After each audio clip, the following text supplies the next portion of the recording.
Ladies and gentlemen, welcome to the first episode of the MTA Mindset Training Application Series. During this series, we are going to discover together many different topics, arguments, informations. I want to share with you a lot of information regarding this industry, regarding the training with firearms. We are going to cover and to see which are the false informations we can find in this field of application. So which are the myths, the legends, and which are the important information that you must know if you want to carry a firearm every day or if you work with a firearm every day. I want to introduce you my training box, a little space. Basically, it's one of my spaces where my daily life job spaces, where I have my laptops and my tools. I want to apologize if the quality of the images of the video are not at the top, but I need to match the level of the light with the slides that I have behind me when I want to show you diagrams and where we are going to analyze different concepts related with the topics that we are going to cover in this series. So forgive me for this. This is a kind of podcast with video, let's say something like that. As I told you in the teaser, this time we don't need any kind of tactical tool. We don't need holsters, firearms, or jacket plate carriers. We just need two tools: pen and paper. So if you don't have it, go to take it, because we are ready to start.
So, which is the starting point of our path?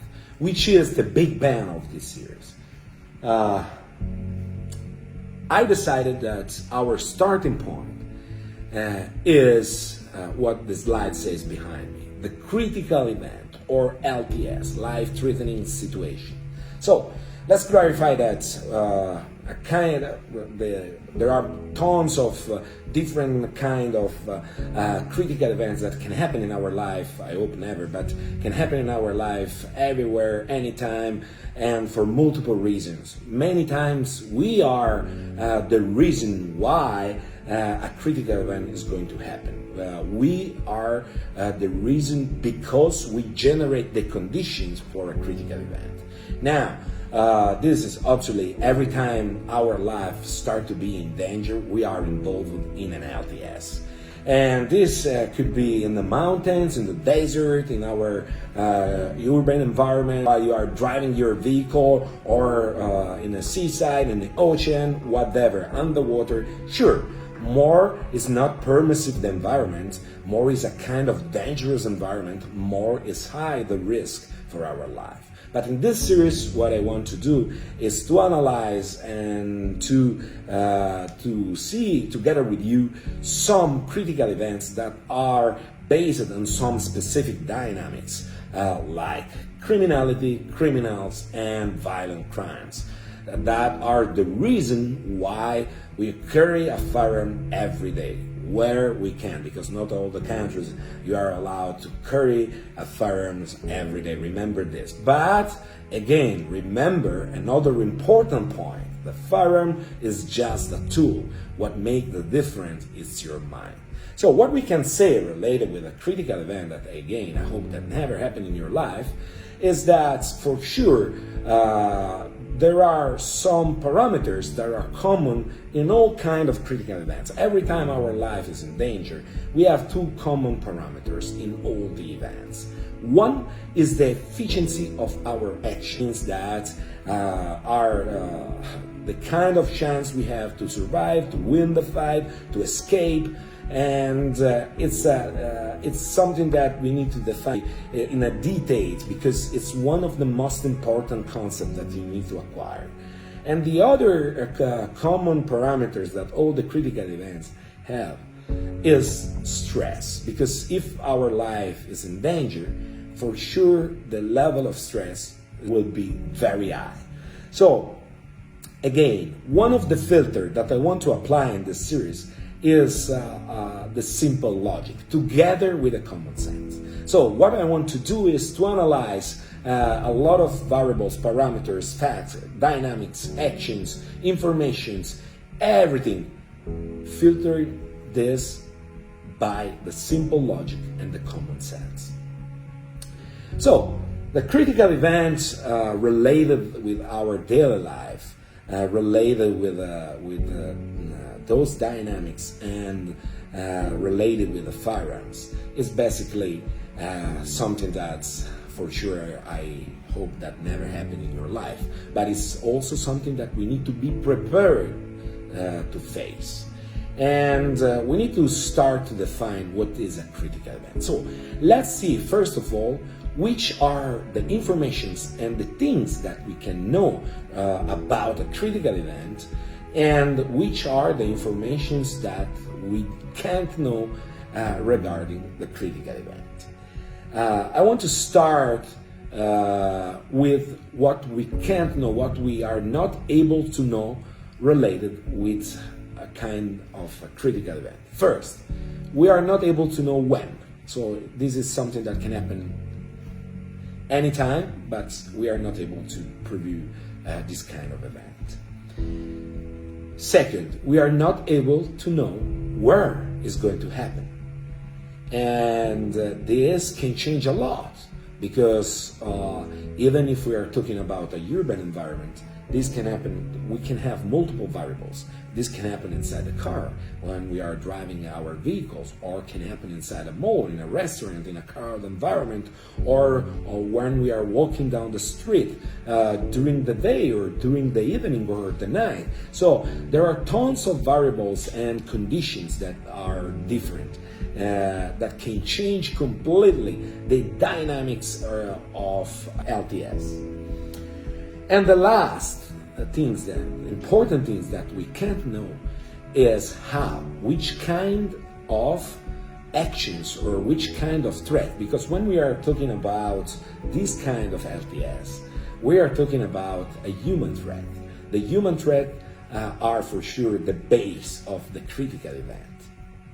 So we need to understand which kind of threat we need to face, or how many threats we need to face. All these things are information that we are not able to know, because are in the hands of someone else, are in the hands of our opponents. It's not something that we can control, but it's something that we need to be prepared for. So how we can do it. So step back and let's see what we know about an LTS. For sure, as we said, we know that if we are going to have an LTS in our life related with that kind of the dynamics, we know for sure two things. One is that I need to do my best performances, because I'm competing for my life, because my life is on the plate of the balance. So I need to do my best, all I can, to survive or to escape from that condition, from that critical condition, from that LTS. So I need to do my best performance. And this is another point that we need to analyze in details, because it's something that is so different between what we normally do in training and what normally we do in a shooting range. And we're going to see this later. And the second thing that I know for sure regarding the LTS is that I'm going to act, I'm going to do my best performance under the highest level of stress. Probably something that I never had before. And even if I had already had in my life some other critical events, some other FTS, maybe other gunfights, doesn't mean nothing. In terms of warranties, I have no warranties. In terms of advantages, the only advantages that I can have is on the term of the filter of experience, or in the term of the filter of experience related with that kind of environment or microenvironment. Because even the term environment is so wide, it's so huge, because when we talk about urban environment, it's too big, it's not defined at all. And this is it's important to understand. In the 50 yards that I can have in a normal urban environment in our cities, I can have multiple scenarios. I can change my ballistic scenarios in few yards. I can have a cruel environment, and then I can have vehicles, and I can have a store, a market, a mall. I can have tons of variables that they can change completely the scenarios in few yards. So it's not enough to say urban environment. It's depend where. So for this reason, we call this micro environment. To recap, I prepared for you our diagram. And the diagram is behind me, or you can see here. The diagram is representing basically the dynamics of this concept. We have in the vertical axis, we have two parameters, performance and stress. On the vertical axis, we decided to place the performance and stress because it's what for sure the performance is what we need to provide, but again, this is not doesn't mean that it's what is going to happen. It's what we need to point as our goal to do our best performance in that moment. But it's no warranty for this, especially if we didn't hard job before that moment. And the second is for sure. That is a certain parameter, a high level of stress, probably the highest you ever had. Why? Because even if in training you work it a lot in the proper way, working on the stress inoculation or induces stress, and so if you start to deal with stress, there is one parameter that makes the difference always, and is the fear that you're going to die. It's a fear for our life, something that become real. It's something that normally it's just a nightmare, become a real chance. You are start to deal for real for the first time maybe in your life that your life is in danger, and in a few seconds you are going to see if you're going to survive or you're going to die. And this kind of sensation is something that can change a lot, can push you a lot in a stress duration. Is something that can generate a lot of stress pathologies. And we are going to talk and cover also with details what means stress. So in the vertical axis, we have performance and stress. In the horizontal axis, we have the time of exposure. What means time of exposure? That another parameter that we can't control and we can't know before is how long is going to be the event, the LTS. How long? So for how much time I need to hold my performance? I need to hold a high level of my performance. I don't know. I can't know before. So which is the only solution for this problem is that I need to be trained as more as I can. Because more I will be trained, more there will be the chances that I will be able to keep my level of performance very high when I need it. And my level of training can determine in an effective way the efficiency of my reaction. Another important parameter, a really important parameter, is your shape level. More you will be in shape, more there will be the chances to survive, win, or escape from an LTS, from the fight.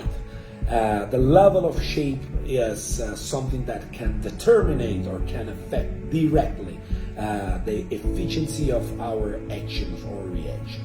In the base of the fact that we don't know which will be the dynamics that we will face, or which will be our threat, or which will be our actions. We need to be prepared to hold a huge level of stress, a high level of performance, and the best way to do it is to have a good shape, a good level of shape. Think about that, for example, if we need to afford a huge physical efforts doing, for example, some floors, running for some floors by stairs, and then we can have a hand-to-hand fight or a gun fight, or if we need to run or to have a confrontation, and then we need to have a physical effort plus the stress plus the level of the performance that we need to keep high, how could be hard. So I know that sometimes with the job it's hard to match everything, and the level of shape sometimes can start to decrease, but we need to work on this. We need to cover this. Everybody has the same problem. We always need to deal and face a common problem in the daily life between managing time with the family, with the job, and with the gym, or with any kind of physical activity that can bring us in shape or can keep us in shape. And here, by the way, when the academy, the web academy will be ready, we are going to cover also this part.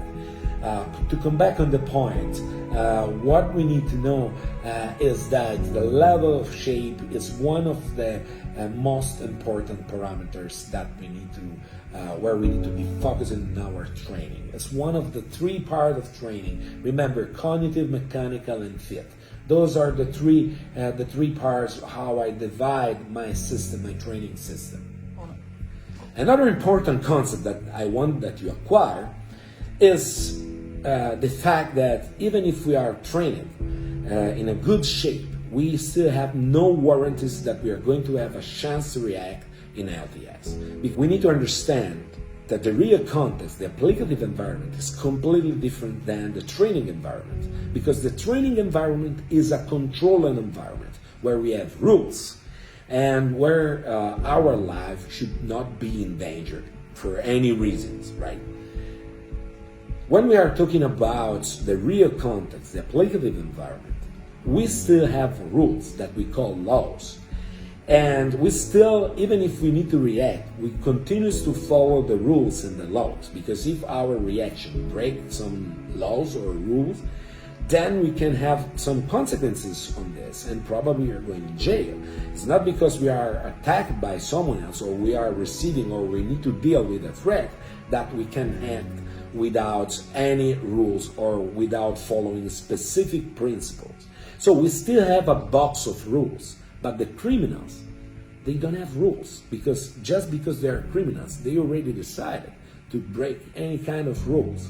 So we have rules, and we need to understand that works exactly in the same conditions. So it's not a challenge, right? So this, if we want to analyze this point from another perspective, we can say that if we are going to have the chance to react, is because we did a great job identifying the threat before become a threat, a real threat, or they made some mistakes. Otherwise, maybe we can't have any chance to react, even if we trained for years, even if we are the best shooter in the world, even if we are in a shape like hell. We still have no warranties that we are going to have chance to react.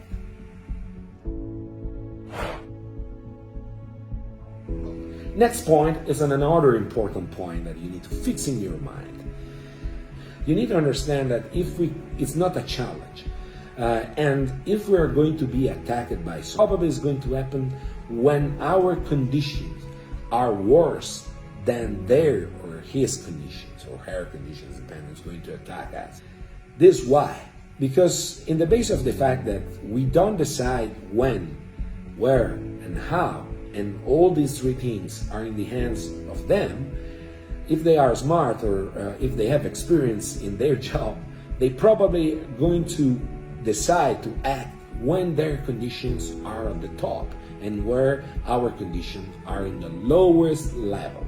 This why? Because we could be a threat for them, and they don't want to take a risk with us. So it's not any kind of challenge. It's not any kind of duel like a Old West. It's more something like a dirty game. So if they think that we could be a threat for them, they're going to shoot us maybe from the back without giving us any kind of chance to react. They're going to shoot us before we can just realize what's happening. And this is why life is not perfect. You need to understand that there is a big difference from the perfect theory of the shooting range and the training and the real life and the real contest. Because in real contest, in real life, people die. Because in real contest, shit happens for real. And when it happens, sometimes so fast that you can't even realize what is happening. You just arrive to your ending point from your game over. So the starting point, our starting point, the critical event, the LTS, could be the starting point or could be the final point, the game over.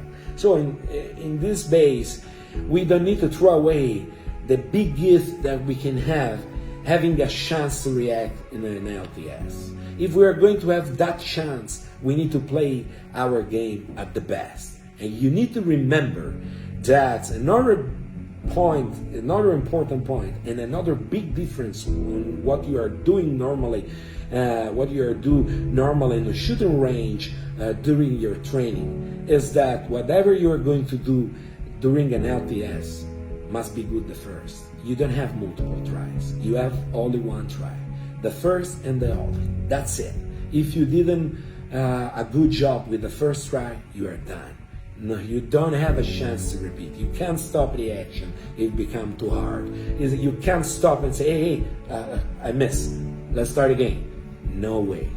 Think about, for example, that normally on a shooting range, whatever is the drill that we are going to run, even the most advanced training protocols that we are going to run, we are going to have two advantages that in our real life, in our daily life, in a real contest, we don't have. First, we are going always to shoot for first. In a shooting range, in training, we always move and shoot for first. And this is a huge advantage that we give, that we have, but it's not something that we are going to have in a real life, in our daily life during an LTS. And we are going to see why. And the second advantage that we have is that nobody is going to shoot against us. Now, every time that someone write me in the comments under the video, hey, it's easy to do this, but because target, they don't reply fire. Yeah, sure, that's why it's training. Otherwise, we are talking about a gunfight. So it's normal. It's like this. So we know that target, they don't reply to fire. That's a good thing, because this means that we have the chance to train. We have the chance to increase our skills, our knowledge, our mechanical, our cognitive, without be in danger for our life.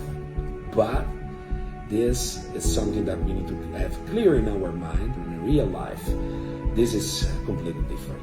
We know that our life is in danger. We know that our life depends on our actions, on the efficiency of our action or reaction. We are going to say, and this is going to be one of the most important points of this episode, related with the meaning of some words that I want to introduce and discuss and analyze with you.